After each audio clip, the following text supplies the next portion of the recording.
सुबुलुल हुदा में ये हदीस पाक है। एक आराबी आया, 2 ऊँट उसके पास थे और हजूर का ज़ाती इसमें मुबारक लेके कहता है, इहमल बईरय्या हाज़ैन मिन मालिल्लाह, ये जो अल्लाह का माल आपके पास है उसमें से मेरे इन दोनों ऊँटों को सामान से लाद दें। चलो, ये उसका सवाल था कि मैं आया हूं, बेकारी हूं, मेरा दामन खाली है, मांग रहा हूं, मेरे ये 2 ऊंट सामान से लाद दें। ये उसका सवाल था। अगर उसमें भी लहजा जो था वो बेअदबी वाला था, तुरश था, लेकिन आगे उसने ऐसे लफ्ज बोले जिसमें सराहतन बेअदबी थी। बाज मुहद्दिसीन ने इस हदीस पाक का आगाज में लिखा है कि मेरे आका करीम के गर्दन मुबारक में चादर थी और उसके किनारे खुरदरे थे, तो उसने चादर को खींचते हुए कहा कि मेरे इन 2 ऊँटों को सामान से ला दिए। फ़इन्नका ला तहमिलो मिन मालिका व माल अबीका। अब जुर्रत नहीं कि तर्जमा कर सकूं। मेरे आका करीम सल्लल्लाहु अलैहि वसल्लम ने फरमाया, ठीक है, तू माल मांग रहा है, तेरे ये दोनों ऊँट मैं सामान से तो लाद दूंगा, अल्लाह का माल है, अल्लाह ने अता किया है, और तू अल्लाह के नाम पे ही मांग रहा है, मैं तेरे दोनों ऊँट सामान से लाद दूंगा। पर जो तूने चादर खींची है और खुरदरा उसका दर्द अजियत जिसमें रसूल को महसूस हुई, या तूने जो लफ्ज बोले हैं, इनका बदला मैं तुझसे लूंगा। जब हजूर ने ये फरमाया ना, तो आगे से वो आराबी कहता है, आप मुझसे बदला नहीं ले सकते। हजूर ने फरमाया, क्यों नहीं ले सकता? कहता है, मैं जानता हूं इन्नका ला तुकाफिउ बिस्सय्यिअति सय्यिआ, मैं जानता हूं आप बुराई का बदला बुराई से नहीं देते। बड़ी फिजा में तनाव था और बड़ी शिद्दत थी फिजा में, पर जो ही उस आराबी ने कहा ना, इन्नका ला तुकाफिउ बिस्सय्यिअति सय्यिआ, मैं जानता हूं कि आप बुराई का बदला बुराई से नहीं देते, मेरे आका मुस्कुरा उठे, दंदाने मुबारक जाहिर हुए। ये तो आराबी, अरब में ये बात मशहूर थी, वो करीम आका है, वो रहमतुल लिल आलमीन है, मेरे आका करीम सल्लल्लाहु अलैहि वसल्लम ने। और यहाँ बरादरान इस्लाम, बड़ी आप लोगों की तवज्जो चाहूँगा, मेरे आका करीम सल्लल्लाहु अलैहि वसल्लम की बारगाह अक़दस में कैसे कैसे लोग आते रहे, जो शुरू में मैंने कहा ना कि ऐसे वाक़यात हुए, उन्हें पढ़ के दिल दहल उठता है, लेकिन मेरे आका करीम ने तहम्मुल से उन्हें बर्दाश्त किया है। हजूर ने एक ऊँटों के ताजर से सौदा किया और दौरान गुफ्तगू कुछ ऐसे मामलात हुए हैं कि वो आराबी जो था ना, ऊँटों का ताजर, वो पुकार उठा, वाह गदरा, वाह गदरा, हाय मुझसे धोखा हो रहा है, देखो मुझसे धोखा कर रहे हैं। किसको कह रहे? अल्लाह के रसूल को, अल्लाह के रसूल को कह रहे। मेरे आका करीम सल्लल्लाहु अलैहि वसल्लम ने जनाबे खौला की तरफ पैगाम भेजा। उन्होंने अर्ज किया, या रसूलल्लाह सल्लल्लाहु अलैहि वसल्लम, मेरे पास ज़ख़ीरा की खजूरें मौजूद हैं, आप इसको मेरे पास भेजें, मैं इसको भी दे देती। मेरे आका करीम ने फरमाया था कि ऊँटों का सौदा कर लो, ज़ख़ीरा की खजूरें जो हैं वो इसके बदले इतने दिनों बाद मैं तुझे दे दूँगा। तो उसने कहा, जी नहीं, ये धोखा है। सहाबा इकराम ने तलवारें बेनियाम की, किसको कह रहे हो कि धोखा हो रहा है? कौन धोखा कर रहे हैं? किसको कह रहे हो? ये अल्लाह के रसूल हैं, ये तो दुनिया में इंसाफ कायम करने आए हैं। मेरे आका करीम ने सहाबा से फरमाया, तलवारें नियाम में रखो, फ़इन्ना लिसाहिबिल हक़्क़ि मक़ालन, बेशक साहिब हक को बात करने का हक देना चाहिए। हजूर ने फरमाया, इसे बात करने दो, इन्ना लिसाहिबिल हक़्क़ि मक़ालन, इसको बात करने दो, मैं इसे बात करने का हक देता हूं। मेरे आका करीम ने कैसा बुर्दबारी का इजहार फरमाया है। जनाब खौला की खिदमत में वो आराबी गया और उनकी सोच से ज्यादा खजूरें जनाब खौला ने अता कर दी। तो वो आराबी फिर दौड़ता हुआ हजूर की बारगाह में आया और आके क्या कह रहे, औ फैता व अतियबता, औ फैता व अतियबता, औ फैता व अतियबता। आपने तो पूरा पूरा हक मुझे दिया है और इतनी उम्दगी से कोई हक नहीं देता जिस तरह आपने हकदार को हक दिया। मुझे कलमा पढ़ाएं और अपने गुलामों में शामिल कर लो। मेरे आका करीम सल्लल्लाहु अलैहि वसल्लम, आज हम कुछ इख्तियार नहीं रखते और फिर इश्तियाल में आके बड़ी बड़ी बातें करते हैं। मैं देख लूंगा तुम्हें, मैं इस तरह कर दूंगा, मैं इस तरह कर दूंगा, कर कुछ भी नहीं सकते और इश्तियाल में बड़ी बड़ी बातें कर देते हैं। वो महबूबे करीम कि जो इशारा करें फरिश्ते अमरे रसूल को पूरा करने के लिए हाजिर खड़े हैं। या रसूल आप दुआ करें, हम ताइफ वालों पे पहाड़ दे मारते हैं, इन्हें इस तरह पीस के रख देंगे जैसे चक्की के दो पाटों में दाना पीसा जाता है। वो महबूब जिन्हें अल्लाह ने इख्तियार दिया, जो चाहते तो पत्थर मारने वालों को यूं पीस दिया जाता पहाड़ों के अंदर जैसे चक्की के पाटों में दाना पीसा जाता है। पर मेरे महबूबे करीम ने दुआ क्या फरमाई, अल्लाहुम्मा इहदि कौमी फइन्नहुम ला यालमून। परवरदिगार इन्हें हिदायत अता फरमा, ये मुझे जानते नहीं है। क्या मतलब, अगर मुझे जानते होते तो ये सलूक ना करते। या अल्लाह तो इनको हिदायत अता फरमा। ओहद के मैदान में दंदाने मुबारक शहीद हुए, होंठ मुबारक से खून बहा, पेशानी मुबारक से खून बह रहा है। एक सहाबी अर्ज करते हैं, या रसूलल्लाह सल्लल्लाहु अलैहि वसल्लम, ये पत्थर मारने वालों के लिए आप इनके खिलाफ दुआ फरमाएं, इन पर अजाब आए। मेरे आका करीम ने फरमाया, वलाकिन्नी बोइस्तो दाइयम व रहमतन, मैं अजाब के लिए नहीं भेजा गया। लम उबअस लआना, मैं लानत करने के लिए नहीं भेजा गया। वलाकिन्नी बोइस्तो दाइयम व रहमता, मैं तो सरापा रहमत बना के भेजा गया।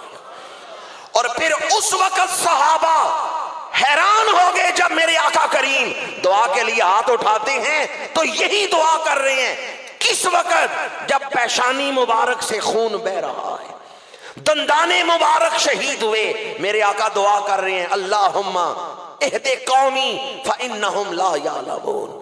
परवरदिगार इन्हें हिदायत अता फरमा, परवरदिगार इन्हें हिदायत अता फरमा। है सब तेरी जात से तारीखे बशर में, है ज़ब्त तेरी जात से तारीखे बशर में। मेरे आका करीम सल्लल्लाहु अलैहि वसल्लम ने दुनिया के सामने हिल्म और बुर्दबारी का नमूना कायम फरमा दिया है। आखिरी बात अर्ज कर रहा हूं, आज छोटी छोटी बातों पे हम रिश्ते तोड़ देते हैं। मेरे आका करीम सल्लल्लाहु अलैहि वसल्लम ने फरमाया, जो रिश्ते तोड़े, कता रहमी करे, वो जन्नत की खुशबू नहीं सूंघ सकता।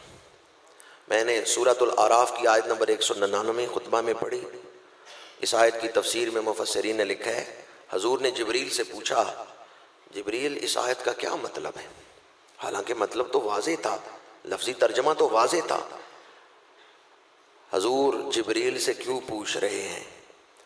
जिब्रील अल्लाह ताला की तरफ से बात बयान करे और आयत के मजीद असरार और रमूज उम्मत तक पहुँच जाए।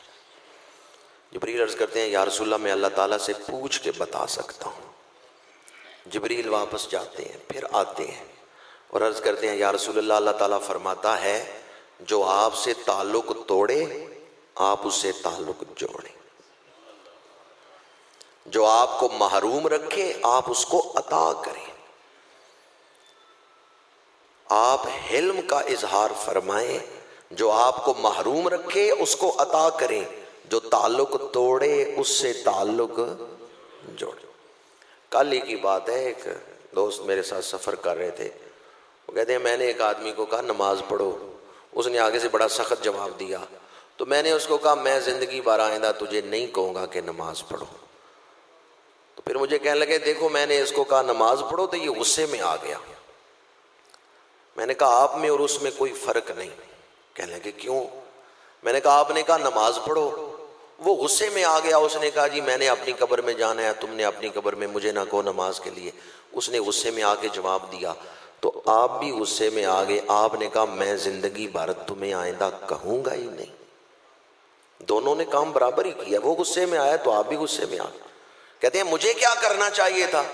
मैं क्या आपको चाहिए था आप कहते तू बेशक आज ना मान पर मैं तुझे नमाज पढ़ा के छोड़ूंगा, मैं कहता रहूंगा तुझे, आज नहीं मान रहा कल फिर कहूंगा, परसों फिर कहूंगा, एक ना एक दिन मैं तुझे मस्जिद में ले ही जाऊंगा।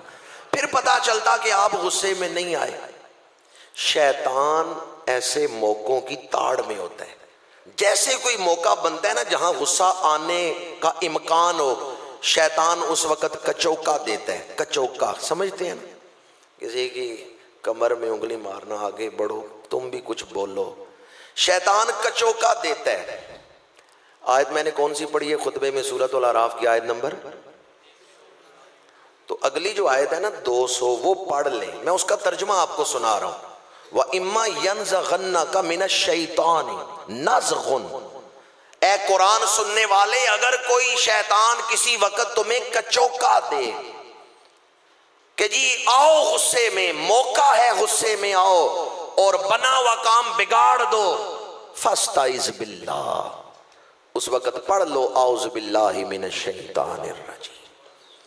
शैतान अगर कचौका दे ना, मैं इतने बड़े जो है वो ओहदे पे हूं और ये आदमी मेरे सामने ऐसे लफ्ज बोल रहा है, जब शैतान इश्तियाल दिलाए, शैतान तो मौके की तलाश में है, उस वक्त आप शैतान को राजी ना करें, शैतान को खुश ना करें इश्तियाल में आकर, बल्कि उस वक्त आप तहम्मुल से जवाब दें, तबीयत में ठहराव से जवाब दें। बाज़ औक़ात ऐसा होता है शैतान ऐसा कचौका देता है ईमान ही ज़ाया हो जाता है, बंदा गुस्से में ऐसा लफ्ज बोल देता है ईमान ही ज़ाया हो जाता है। मेरे आका करीम सल्लल्लाहु अलैहि वसल्लम ने फरमाया, जिब्रील अमीन हाजिर हुए और अर्ज़ किया या रसूलल्लाह सल्लल्लाहु अलैहि वसल्लम, इस आयत का माना यह है जो आपसे ताल्लुक़ तोड़े आप उससे ताल्लुक़ जोड़े। हजूर ने फरमाया जो कता रहमी करे वो जन्नत की खुशबू नहीं सूंघ सकता। हजूर की महफिल लगी है रहमतुल लिल आलमीन, इसी मौजू पर, ताल्लुक़ जोड़ने के मौजू पर बयान फरमा रहे हैं। हजूर ने फरमाया जिसने अपने किसी अजीज़ को, रिश्तेदार को नाराज़ किया है वो मेरी महफिल से निकल जाए। एक है दूसरे ने नाराज़ किया आपको, फिर तो दूसरे की गलती है, फिर तो आपकी गलती नहीं। एक यह है कि गलती आपकी है, आपने उसे घर से निकाला है, आपने उस पर ज्यादती की है। तो हजूर ने फरमाया जिसने अपने किसी अजीज को नाराज कर रखा है, यानी तुम में से किसी की गलती है और तुमने अपने अजीज को घर से निकाला है, नाराज हुए हो, तो मेरी महफिल से निकल जाओ। सईद बिन जुबैर कहते हैं मेरी एक खाला थी, 2-3 दफा मेरे घर आई राजी करने पर मैं राजी नहीं हुआ, नाराजगी थी, खाला आती रही राजी करने के लिए, मैं नहीं राजी हुआ। जब हजूर ने यह फरमाया ना जिसने अपने किसी अजीज को नाराज कर रखा है और रिश्ता तोड़ दिया है, कता रहमी की है, वो मेरी महफिल से निकल जाए। सईद कहते हैं मैं उठा हजूर की महफिल से सीधा खाला के घर। किसके घर? पंजाबी में आप खाला को क्या कहते हैं? कभी गौर किया इस लफ्ज पर? मासी किसे कहते हैं? माँ सी। मासी का मतलब है माँ सी, जो माँ की तरह प्यार करती है। भांजा जब जाए मासी के पास तो समझे मैं अपनी माँ के पास जा रहा हूं, और भांजा जब आए मासी के पास तो मासी समझे मेरा बेटा आ गया है। एक तरफ मासी को भी मां बन के मिलना चाहिए, दूसरी तरफ भांजे को भी बेटा बन के जाना चाहिए। चूंकि रिश्ते का लफ्ज जो है वो इस एहसास को पैदा कर रहा है, मासी, मां जैसी। सईद कहते हैं मैं अपनी खाला के घर गया, दरवाजे पे दस्तक दी, उनके बच्चे आए, मुझे देख के फिर अंदर दौड़ गए और कहा अम्मी जान, वो आपका भांजा जिसे आप राजी करने जाती रहीं और वो राजी नहीं हुए, आज वो सईद खुद आ गए आपके घर। खाला कहती है मैं बड़ी खुश हुई। हजरत सईद फरमाते हैं मेरी खाला ने कहा जल्दी दरवाजा खोलो, मेरा भांजा है, मेरी बहन का बेटा है। सईद फरमाते हैं मैं अंदर गया, खाला ने मेरा माथा चूमा और कहा मेरी बहन का बेटा आया, मैं तो राजी करने खुद जाती थी और तुम राजी नहीं होते थे, आज किस तरह मेरे घर तुम आ गए हो? कैसे, जैसे हम कहते हैं ना कैसे रास्ता भूले हो। मोहब्बत से खाला पूछ रही थी कि मैं तो खुद तुम्हारे घर जाती रही राजी करने के लिए और तुम राजी नहीं हुए। आगे से सईद जवाब देते हैं खाला मैं कभी तुम्हारे घर ना आता अगर मेरे रसूल ना मुझे भेजते, अगर हजूर ना फरमाते कि जिसने अपने किसी अजीज को नाराज कर रखा है, रिश्ता तोड़ा है, कता रहमी की है, वो मेरी महफिल से उठ के चला जाए, तो मैं कभी ना आपके पास आता, मेरे रसूल ने मुझे भेजा है। आज तक खाला ने कलमा नहीं पढ़ा था, जो ये हदीस सुनी कहा सईद मैं गवाही देती हूं वो अल्लाह का सच्चा रसूल है जिसने रिश्तों का एहसास पैदा किया, वो अल्लाह का सच्चा रसूल है जिसने रिश्तों का एहसास पैदा किया। ये लफ्ज बारे दिगर कह रहा हूं, रिश्तों का। आजकल रिश्ते हैं, एहसास नहीं। ये मेरा भाई है, ये मेरा मामू है, ये मेरा चचा है, बस नाम के रिश्ते हैं, एहसास नहीं है कि मामू होने का मतलब क्या है, चचा होने का मतलब क्या है, बड़ा भाई होने का मतलब क्या है, वो एहसास नहीं, नाम के रिश्ते हैं। जब एहसास ना हो, सिर्फ नाम के रिश्ते हो, तो फिर इसी तरह है जिस तरह बाजार से कागजी फूल खरीद ले, कागजी फूलों से खुशबू नहीं आती, खुशबू उन्हीं फूलों से आती है जो बाग से लिए जाते हैं, जो हकीकी फूल होते हैं। आज हमारे रिश्ते नुमाइशी फूलों की तरह हैं, कागजी फूलों की तरह, सच्चे फूल नहीं, हकीकी फूल नहीं जिनसे खुशबू आए, एहसास नहीं है रिश्तों का। हजरत सईद जब इमामुल अंबिया की हदीस सुना रहे हैं तो रो रहे हैं, कहते हैं खाला राजी हो जा, मैं हजूर की महफिल नहीं छोड़ सकता। खाला अगर तू राजी ना हुई तो मैं हजूर की महफिल में बैठ नहीं सकता, खाला राजी हो जा, मैं हजूर की महफिल छोड़ नहीं सकता। बरादरान इस्लाम, दूसरों के साथ मामलात ये अल्लाह और उसके रसूल के कुर्ब का जरिया है। इस्लाम रहबानियत का दीन नहीं कि सबको छोड़ छाड़ के मामलात तर्क करके हुकूकुल इबाद अदा किए बगैर गोशाए तन्हाई में बैठ जाओ अल्लाह का कुर्ब मिल जाएगा। इस्लाम ने दुनिया पर दीन का रंग चढ़ाया है, दुनिया इस्तेमाल करो पर दीन की नीयत के साथ करो, दुनिया इस्तेमाल करो पर उस तरह जिस तरह अल्लाह और उसके रसूल की रजा है। बरादरान इस्लाम, नमाज इशा का वक्त हो चुका है। मैं इन्हीं अल्फाज पर गुफ्तगू समेटूंगा कि अल्लाह ताला इस दौर के फितनों से हमें महफूज रखे, हमारे घरों को टूटने से महफूज रखे और अल्लाह ताला रिश्तों का एहसास पैदा फरमाए। आज मैं दुआ में भी शामिल नहीं हो सकूंगा और एक और जगह कुछ दोस्त नमाज का इंतज़ार कर रहे हैं, वहाँ मैंने जाके नमाज अदा करना है। हज़रत अल्लामा साहिब जामिया रिज़विया ज़ियाउल कुरान से मौजूद हैं, अल्लामा साहब मौजूद हैं, कारी याकूब साहब मौजूद हैं, किताबों के इनाम भी निकालेंगे, आप लोगों को पेश करेंगे और उसके साथ दुआ भी फरमाएंगे। मैं आज इन्हीं अल्फाज पर इजाज़त चाहूँगा कि अल्लाह ताला हमें अच्छे अखलाक नसीब फरमाए, तबीयतों में ठहराव नसीब फरमाए और ज़िंदगी के हर मरहले पर अपनी मदद और रहमत हमारे शामिल हाल फरमाए। वमा अलैना इल्लल बला।